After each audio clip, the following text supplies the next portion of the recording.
O que há de verdade na história é de que Memphis Depay pode ter seu contrato prorrogado no Corinthians. O pessoal da ESPN trouxe essa informação ao longo da segunda-feira e eu corri para conversar com pessoas próximas ao presidente Osmar Stabile. Tem algum fundo de verdade nessa história? O que eu ouvi é que o Fabinho Soldado é o único que defende a permanência do Memphis Depay após junho do ano que vem, quando se encerra o atual contrato. Todos os representantes da diretoria e o próprio presidente Osmar Stabile nunca cogitaram a possibilidade de oferecer um novo contrato ao Memphis, até porque a avaliação interna é de que é inviável para qualquer clube brasileiro, especialmente para o Corinthians, investir 6 milhões de reais por mês com um jogador. Corinthians gasta toda essa grana com salários, direitos de imagem, luvas, hospedagens, além de uma série de outras benfeitorias. É bem verdade que parte desse dinheiro, 1,5 milhão de reais por mês, é pago pelo Esportes da Sorte. Ainda assim, o Corinthians entende que não há o menor cabimento em seguir investindo tanto dinheiro. Nicola, mas não daria para o Corinthians oferecer uma redução salarial para o Memphis Depay?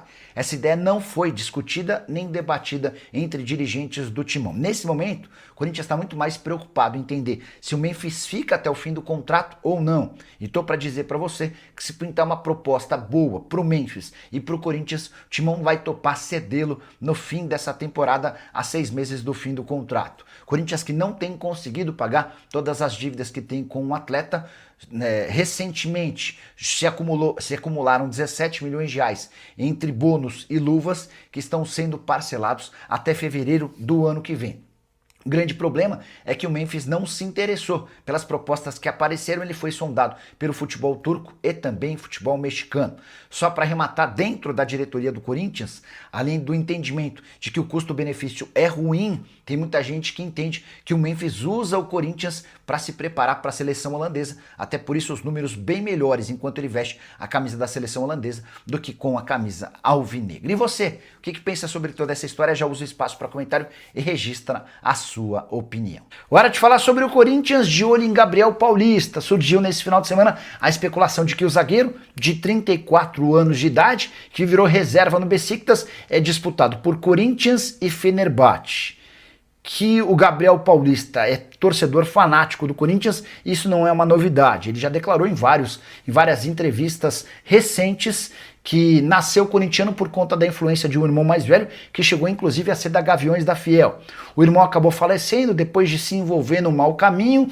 O Gabriel Paulista passou a ter esse sonho de jogar no Corinthians para realizar o sonho do irmão, que também tentou ser jogador de futebol e não conseguiu. Importante registrar que o Gabriel Paulista tem contrato com o Besiktas.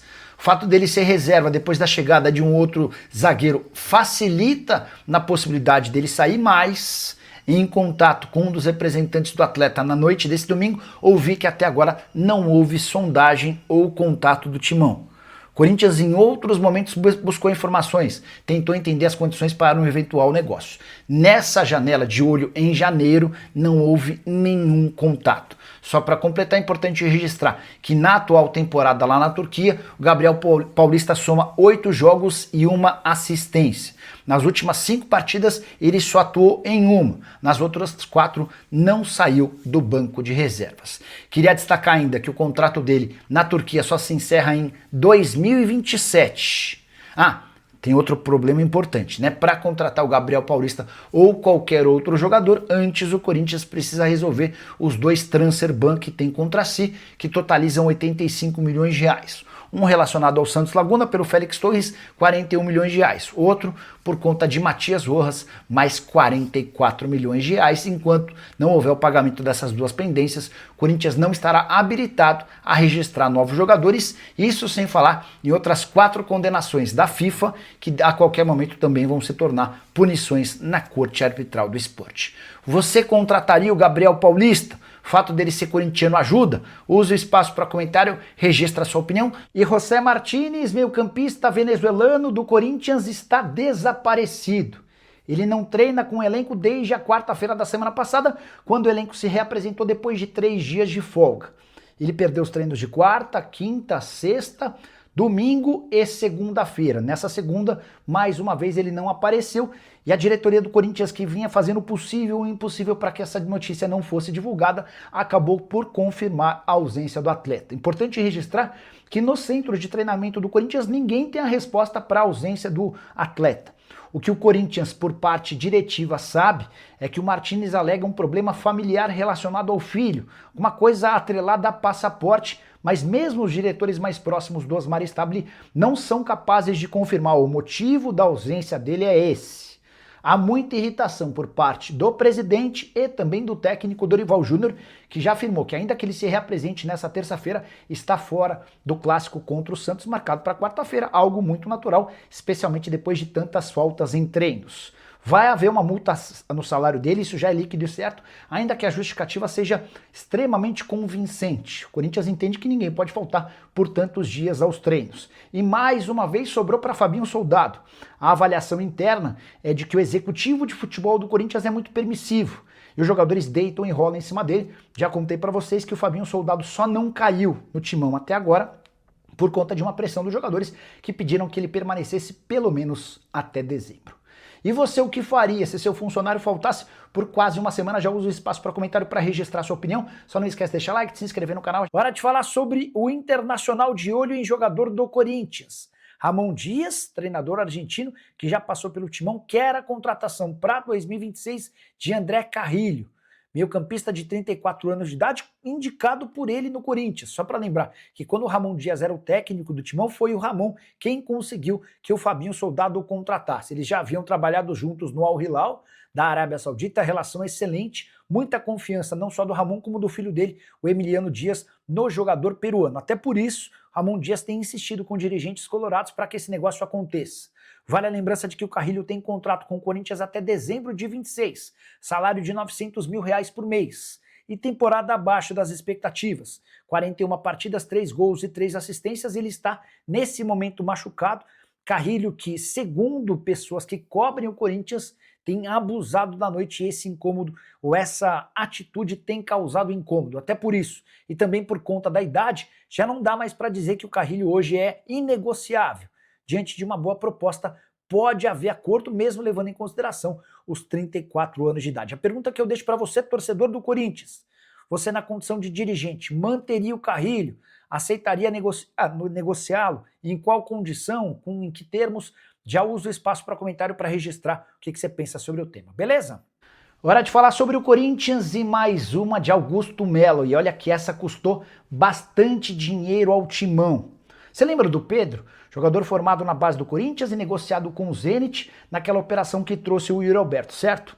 Pedro é titular absoluto na Rússia e jogador com importância nas categorias de base da seleção brasileira. Pois bem, o Al Ahly da Arábia Saudita se mostrou disposto a pagar 55 milhões de euros ou 352 milhões de reais para comprar o Pedro, na janela de janeiro. O Timão havia mantido 30% do valor de uma venda futura. Além disso, tem direito a 2,5% pelo mecanismo de solidariedade. Isso significa dizer que com 32,5%, o Corinthians embolsaria pouco mais de 100 milhões de reais numa eventual ida do Pedro do Zenit para o Al Ahly.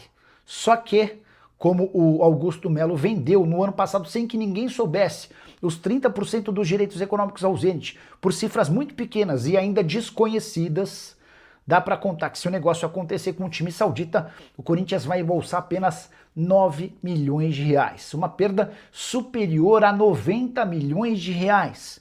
E é por essas e outras que o Timão não consegue sair do buraco financeiro e sua dívida só cresce com a perspectiva de terminar o ano na casa de 3 bilhões de reais de débitos. Hora de falar sobre o Corinthians e o Timão a caminho de uma dívida de 3 bilhões de reais.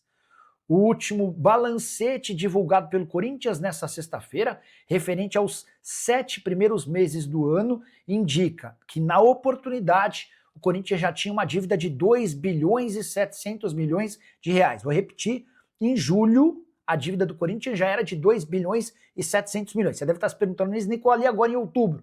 Não há nenhum balancete mais recente do que esse de julho. Mas a julgar pelo crescimento da dívida corintiana, dá para cravar que é grande a chance de o Corinthians bater 3 bilhões de reais de dívida na virada da temporada. Importante registrar que nos 7 primeiros meses do ano, o Corinthians havia registrado um prejuízo de 103 milhões de reais. Para completar, explicar como é que funciona essa dívida de 2,7 bilhões. São 655 milhões com a Neoquímica Arena e outros 2 bilhões e 50 milhões de reais com as demais dívidas. Só para completar, esse caos financeiro que se estabeleceu no Corinthians, com os números que eu passei, são anteriores a 2 condenações na Corte Arbitral do Esporte. 41 milhões de reais com o Santos Laguna pelos Félix Torres e mais 44 milhões de reais com o Matias Rojas. Essas condenações já causaram punições ao Corinthians. Timão tem outras 4 condenações na FIFA que ainda não se transformaram em punições definitivas porque aguardam o julgamento da Corte Arbitral do Esporte. Fala pessoal, estamos aí com atualizações importantes do Corinthians. Se inscreva e ative o sininho para receber mais atualizações do Timão. Deixe seu like, que é muito importante para o crescimento do canal. Utilize o espaço aqui embaixo para registrar sua opinião. Ficamos por aqui com mais esse giro de notícias. Um abraço e até o próximo vídeo.